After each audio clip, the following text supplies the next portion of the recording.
It's because we didn't film yesterday. This has nothing to do with not filming yesterday. This has everything to do with all the yarn on the table. Hello! No, why isn't it Friday or Saturday? Oh, yeah, we feel off. Hi, welcome to the Sun Dragon Sideshow. The Dear Becky and Lizzy edition. Good morning. Good morning. Hi, I'm Rebecca, a.k.a. Becky today. I am the owner of Sun Dragon Art and Fiber in actually decent-looking weather outside Brevard, North Carolina. I'm Lizzy. I'm the minion there. Like, you're what? Oh, yeah, that's right. Excuse me.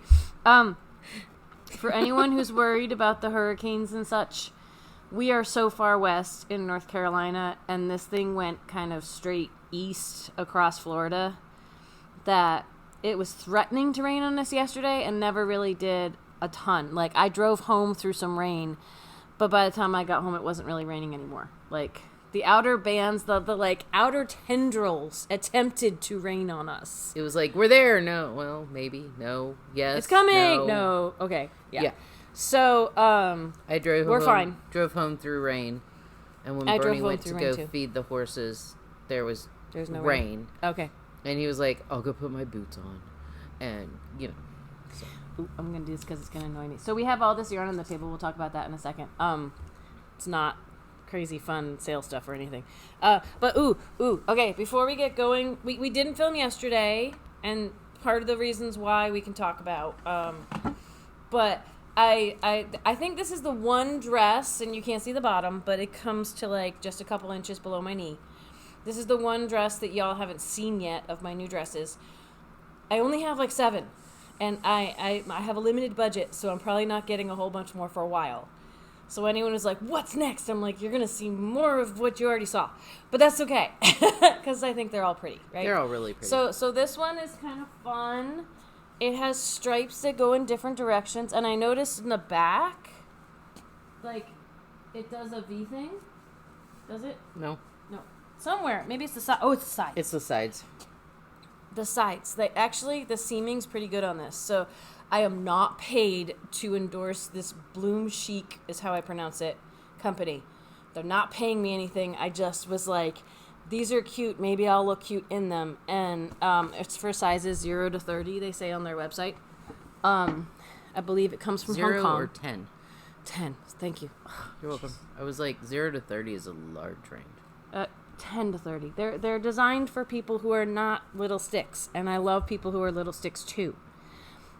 But I can't wear their clothes. So, I used to be a little stick. And I'm not anymore. So, I don't know where the 0 comes. Brain. It was a really long day yesterday. So, this is also the only one of the dresses I got that has short sleeves. All the others are sleeveless. So, this is kind of a nice in-between piece. And all of them I got with the idea of layering things on top of. My hand knits, that kind of stuff. So, yeah, we jokingly call Wednesday Death Day, because we have a really long Tuesday with virtual sit and stitch, and then we work Wednesday, and by the end of Wednesday, we're just like, we're beat. And if Wednesday doesn't get you, Thursday will. And Thursday's going to this time, because we had Shannon Dunbabin from Cascade Yarns visited yesterday morning. That's why we didn't film. And it was lovely to see her and see new things we may or may not be able to bring in from Cascade. And just chat with her and visit with her, which is, again, why we didn't film yesterday morning.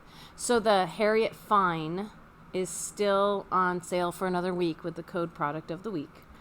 And then after the shop shut down, we had a photo shoot with a local, like, promotional group. Yeah. And that's what all this yarn is from, is we just said, do what you need to when you're taking pictures. And what? In between the two. Things happened in between the two? You had a lesson, and we had Wednesday morning sit and stitch. Which had lovely. Quite a few people come to, which was great. And we had a slammin' Wednesday. We had a really busy Wednesday. I'm so tired. The joke for me has become, if the day gets pretty high volume of sales. If there's a benchmark. Yeah. I'm like, I'm going to need Tuesday, Friday, Saturday off for future dates. I never thought I'd have to say I need Wednesdays off. Yeah. Usually Wednesday is kind of, it's a lull day. It's the middle of the week. And it was kind of, I don't know. It's really busy. I mean, I think a lot of that is related to the make-along we're doing, the August make-along. People, there's a lot of excitement over it. We've, in the past couple of days, I think we've doubled the enrollment in our virtual sit and stitch. Not virtual lesson. Yes. The sit and stitch we do twice a week is free in the evenings. The virtual classes, lessons, lectures, however you want to call them, that are every 2 weeks starting this Sunday, September 3rd. We've doubled our enrollment. We can keep going. And I'm still tinkering with like how the video is going to work and what I'm recording. And if the test excuse me. What a day. If the test works, that we might run tonight if there's time. I may end up. I was gonna film the Zoom window, but I'm also trying to have a camera going where you can see my hands and things, or I can switch to my hands. I was gonna film the Zoom window with all the participants, but now we have so many. Like what I do is gonna be teeny tiny in that window. So I'm gonna try filming off of my phone, which will be focused on me and what I'm doing. And that way people who attend don't have to feel self-conscious they're going to be on camera. Like, it'll be just like the monthly ones we do where the video that's left on Facebook from those, you see me. You hear Zoom. You hear participants, but you see me. And I think we're going to do something very similar. It's all going to be Zoom related, and I'm going to record them. And the recordings will be available for those who've paid. So you could pay retroactively and get the recordings, and those who come can also get the recordings. So I'm looking at different formats right now, at least private YouTube links, if possible, something like Dropbox, but I'm not sure if I can make that function yet. So there's a lot of testing leading right up to, this is the beta class, basically, the beta testing of how this is going to work for possible future ones. And if y'all enjoy it. So, like, so much of my energy is going to that. It's just, like, shop stuff. What? We had a day yesterday. What? Yeah, we had a day yesterday. We did. I was there. You were there. People are paying to attend classes either in person or virtually, and they're buying sweater quantities, which, by the way, as a reminder, I have a video over on my YouTube channel. You don't have to buy yarn from the shop to participate. You just have to pay for the class fees to participate. I mean, if you want to buy yarn from us, that's fantastic. But it's not limited to that. And I've never done an online big class like this before. So I think it's going to be a lot of fun, but I also think we're going to learn as we go. So I'm used to doing 4 to 5 people. I think the most I've ever done in an in-person class is 6, because my attention gets split in a million different ways. I know it's been forever and a day because, you know, COVID's been like 5 years. Yeah. 1 year and 5 years at the same time. Yeah.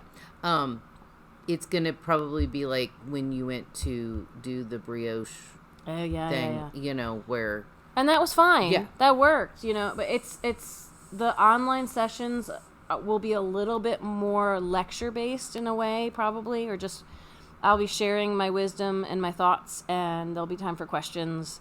And there'll be, if there's time after that, there'll be time for just sitting around and working on things and still chatting about things. I'm sending out the email today. I'm working on that once we're done here for people who've signed up for all 5 sessions. Oh my God. It's 5 for the price of 4. So that's why the word 4 is coming out of my mouth. People who sign up for all the sessions will be getting informational email from me with like a big chunk of information, and then I should be following up as every session approaches with a small reminder and a small heads up and that kind of thing. So anyway, I think I'm gonna need some ibuprofen today.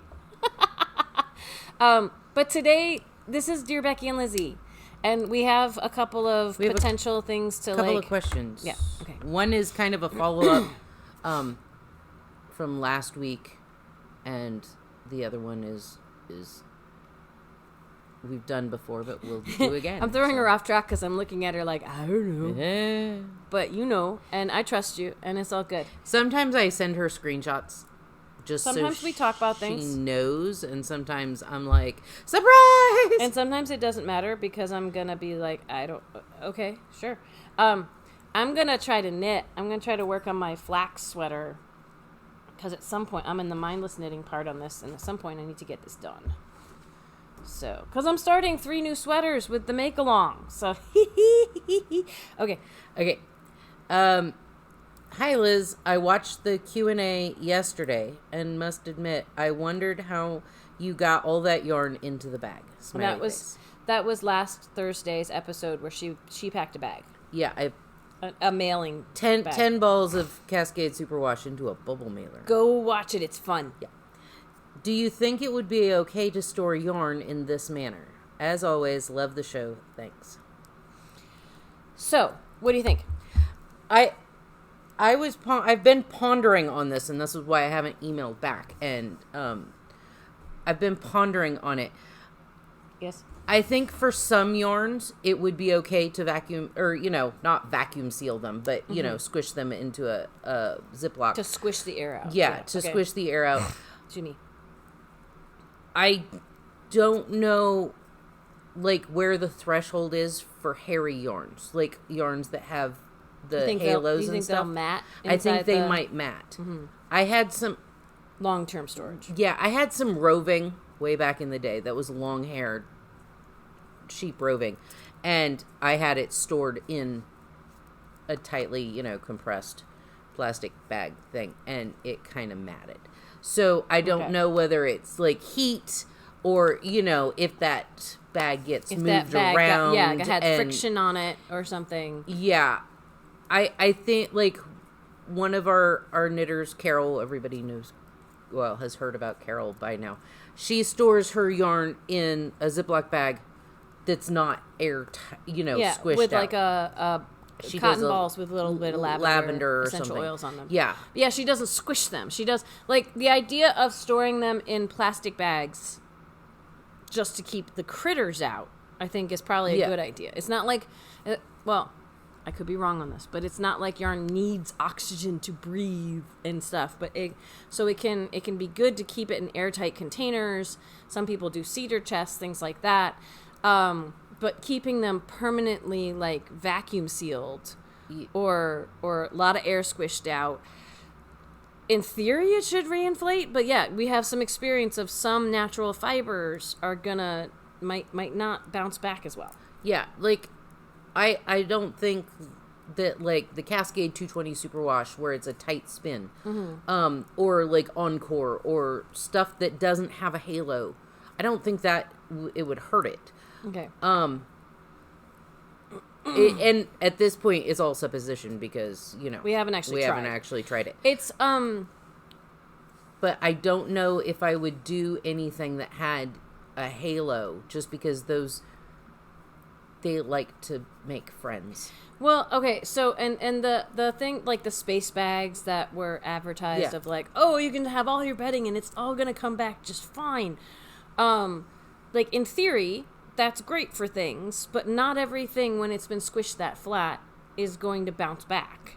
So for short term, just a few days to get from here to there, I've seen anecdotally some stuff on Knit and Chat where people talk about stuff that's vacuum sealed and sent to them. Not everything bounces back.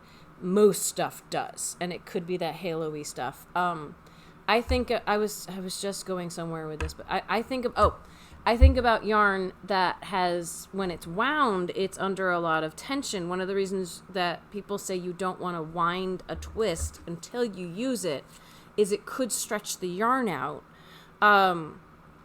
When you vacuum seal or press all the air out, you're not necessarily stretching it, but you are putting pressure on it that long term... You're compressing the fibers. Yeah, long term could do something to the fibers. Again, in theory. We are, it's like theoretical physics right now. Theoretical yarning. And someone may have experience with this. Someone may have experience with this and say, oh, it's always fine.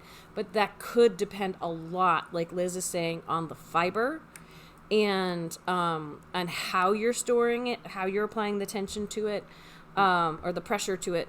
You know, like there's someone saying, I do it all the time, it's fine. We don't know what yarn they're doing it to.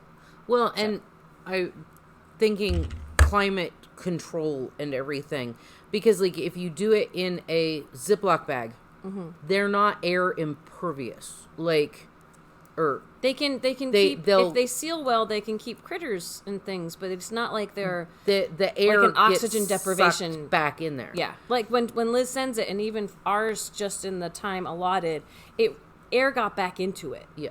So it's not like it's going to completely protect it from like mildew and those types of things. And it's going to be better. I've had the bags that you vacuum the little hole and it sucks out, the Space Saver ones, and I've had air get back into those.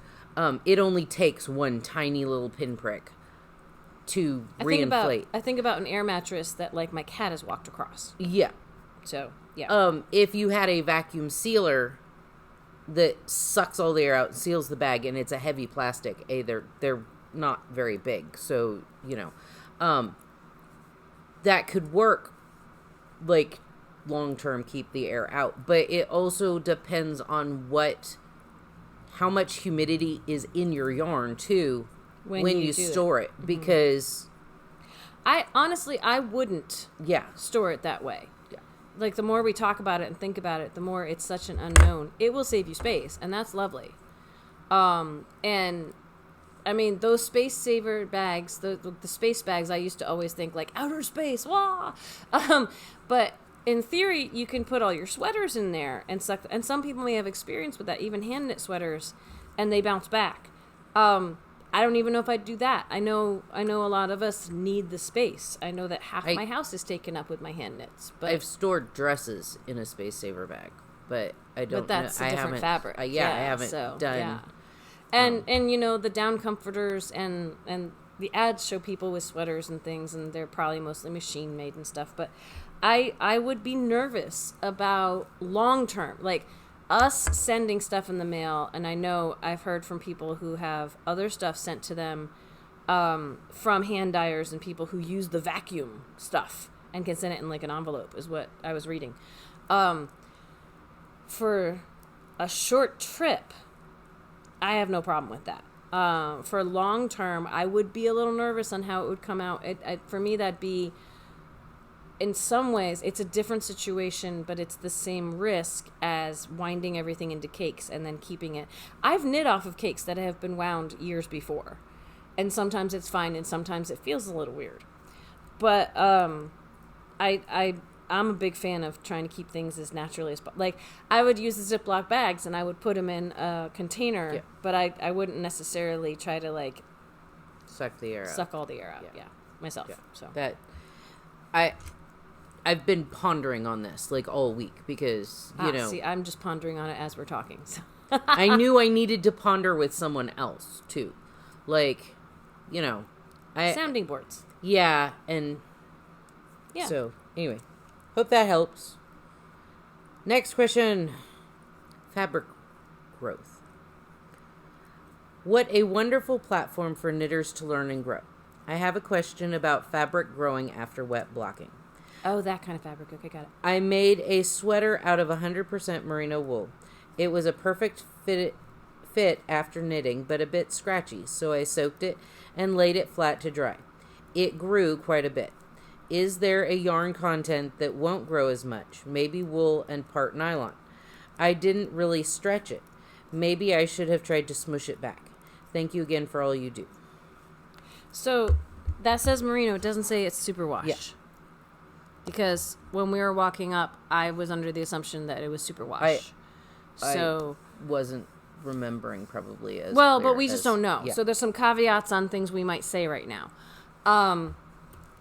So in general, what I have noticed because a lot of people will say, superwash grows so much, or wool or anything grows so much when you block it. Like, what? And that hasn't really been my experience. And I wonder if some of the things we do help with that, or if there's just some different yarns out there that we're not used to dealing with. I did have a non-superwash sweater grow. Okay. It wasn't merino, it was wool and alpaca.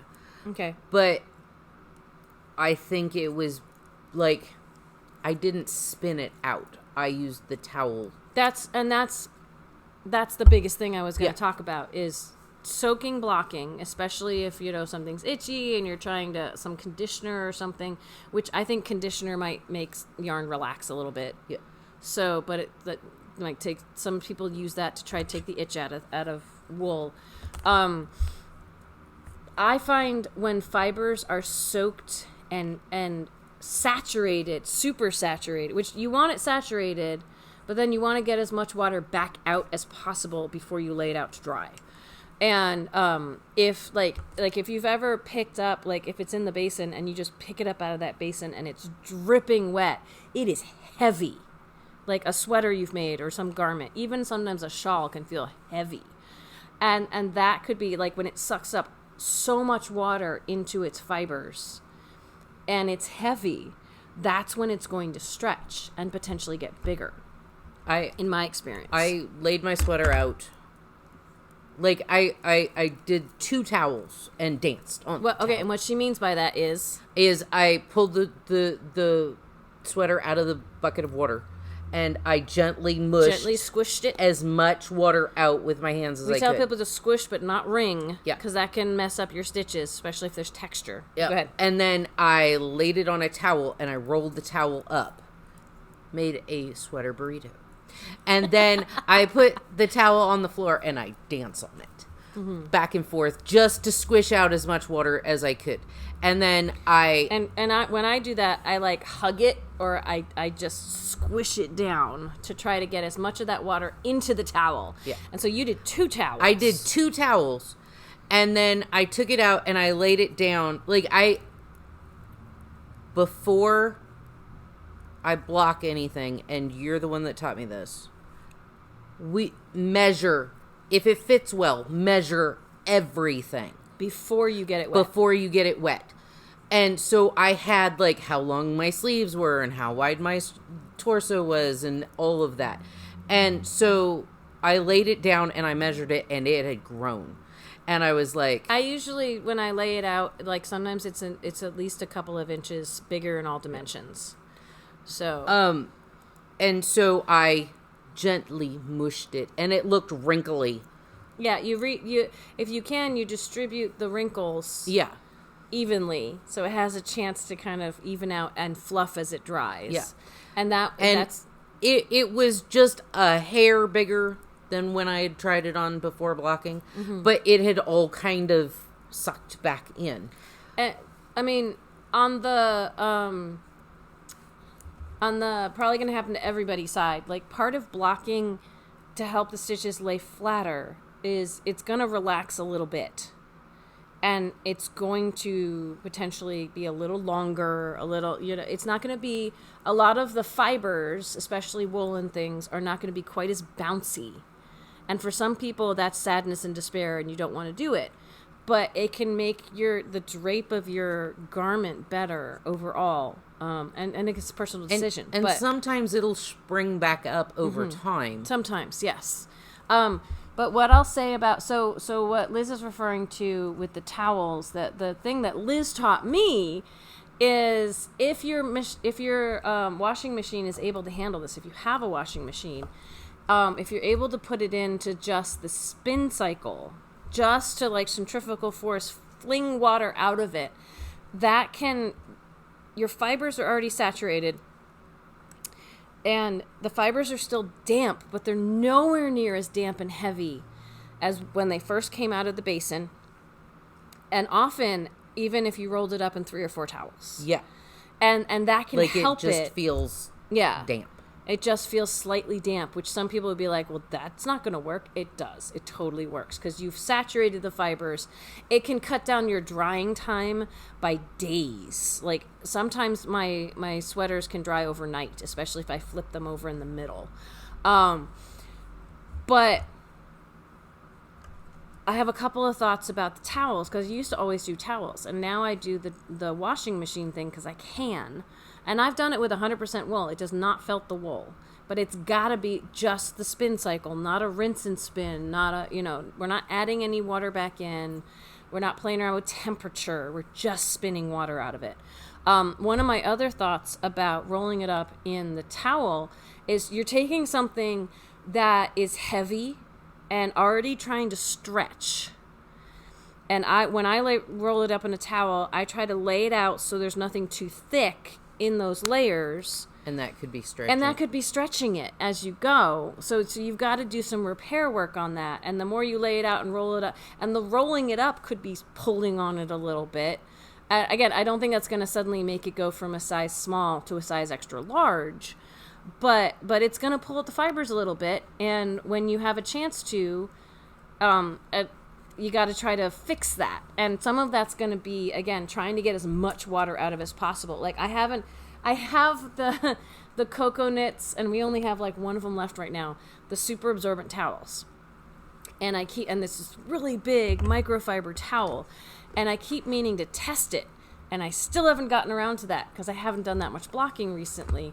And one of the blockings, I was worried that the yarn was going to bleed onto the towel, so I was like, but it's a lighter fabric of towel, and in theory, what I'm thinking, and I hope Cocoa Knits would be thoughtful about this, the microfiber doesn't have, like a regular towel has a lot of wiggle room and a lot of fluffy things that could pull at the knitting. It's a very, like I've used it on my hair. Yeah. And there's not much, like. It's a dense weave. It's a dense weave, so when I wrap it around, it doesn't want to conform to the back of my head like a regular towel twist your hair up.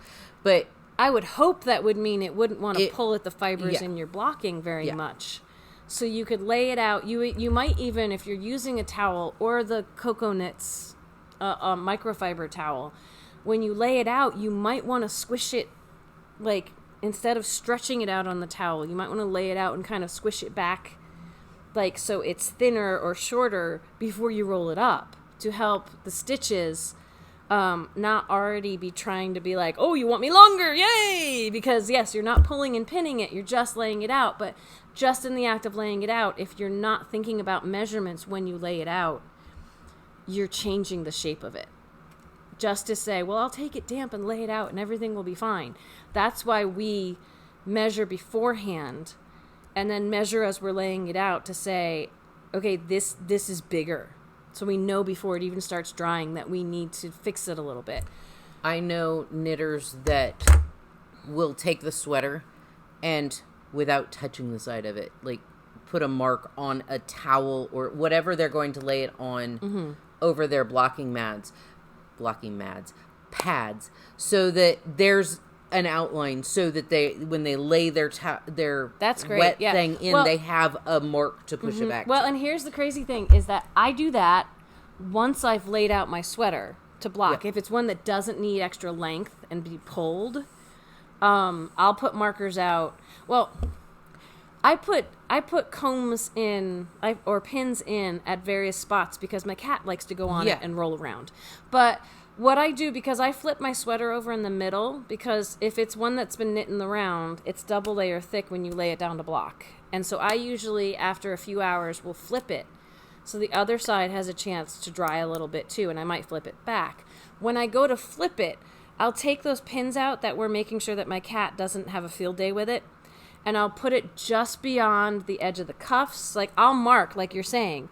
I hadn't thought about doing that before I laid out, which is, makes a lot of sense. But I'll mark where I had laid it out to, so that when I flip it, I can just fill in the lines again. And then if I need to, if I'm worried about my cat, I move the pins and just stick them in the sweater. But yeah, I do that so that when I flip it over, I'm not stretching it out when I flip it over. The other thing we were going to say, if it's superwash, because I don't know how, all of this is with caution, and I've never done it, but I've heard about it being done. More with superwash wool than with non-superwash. But some people, because there's the rumor that superwash grows more than wool itself, like that's not superwash. When it's almost dry, you can throw it in the dryer on low for just a little bit, and it might help it spring back, especially if you have to wash it later on. That's what I've heard. I've never tried it myself. Never tried it. Right. So we can tell you what we've heard, but do it with caution. Keep an eye on it to make sure it's not accidentally felting because you forget about it and it's in there for half an hour. We're talking like 10 minutes tops. Some people have found that has salvaged a hat that has grown, that kind of thing. They get it damp and then they throw it in the dryer for just a short period of time when it's almost dry to help it fluff back. We've also had people that accidentally left it in the dryer. Mm-hmm. Something happened, whatever, and it felted and got way smaller. So be very careful with that. Yeah. But is that all we have for today? That's all we have for today. Which is okay, because I'm feeling like I have to go take some ibuprofen. So, so if you want us to wax poetic on a topic, do some theoretical knitting, like theoretical physics, because it might be a topic that we haven't actually dealt with, but we can tell you what we think would happen. The best way to get those questions on air is to email Liz at sundragonartandfiber.com. And tomorrow, this is our last day of filming for the week. We will film again next week. Tomorrow, Friday night, is one of our virtual sit and stitches. Those are free, and they're on Zoom, and it's 7 to 9 p.m. Eastern Standard Time, U.S., and you get in with a shop phone number. 828-877-3550. The virtual classes for the top-down knitted colorwork yoke sweaters, it's a big mouthful, I know. They start this Sunday, September 3rd, from 1 to 3 p.m. It's every 2 weeks. Those do cost $25 a session. It's so 2 hours of kind of the waxing poetic, like more structured. I'm planning on chatting with people, using my whiteboards if we can, and or if it helps. I will have all my tools at the ready. Doing some gauge swatch and knitting and having things is what's going to happen in the first lesson. Having yarn and tools at the ready. Those, you can purchase those sessions in our online shop. If you want to attend, you need to purchase like the first session or all 5. The drop-down menu has an option for all 5. It's the price of 4 of them. It's $100 for all 5 sessions. We need to get that purchase by 24 hours ahead of the date of September 3rd at 1 o'clock. So by Saturday midday-ish, we need to have that purchase by then for us to get you the Zoom link so you can attend. Now, anyone who pays can get the recordings. Sorry, someone's trying to call. We're going to just make them go away. Anyone who pays has access to the recordings. Whether you attend or not, you'll have access to those recordings. So you could buy those after we do them, and I can give you the links to the recordings, which I think will still have lots of valuable information. So if you've already purchased it, like I said, today I am attempting to get the email out with the links and other pertinent information. And we have I might actually try to do that before the shop opens if we wrap up right now. So I have one thing. Yes. More. Tuesday, we got in 2 anonymous packages. Oh, you want y'all know who you are. Yeah, and thank you very much. We got some anonymous gifts and they were very nice. And we haven't necessarily played around with them yet, but I'm looking forward to it. So, yeah. I just got distracted by that's different. Okay. Squirrel. It's not a thing. It's not a thing. I'm hoping we can play with one today a little bit, but it all depends on how this... I know. And how the day goes. Yeah. I have a lesson, and it's the last day of the month, so just who knows? Who knows? But here's what's fun. So this is the last day of August, and I don't think next month is going to be as crazy as this month. In terms of being like, woohoo! But technically, we have another anniversary next month. Yes. We have next month is the anniversary month of when we moved to this bigger shop. So that was 4 years ago. We opened the business 6 years ago. Next month, is the 4-year anniversary of being in this bigger, more lovely space that still feels crowded because we have stuff everywhere. Our pre-pandemic anniversaries were really close to each other. Our What? post-pandemic, Oh. well, the starting the YouTube and the sideshows No idea where and she's stuff going are with any of this. not in the same, you Yeah. know. But pre-pandemic, we were like, oh, let's do everything We're right like, close yay, together. yay, yay, we're done. Yeah. Okay. Anyway, have a great weekend if we don't see you on Virtual Sit and Stitch, and we will see you next week. And maybe I'll see some of you on Sunday.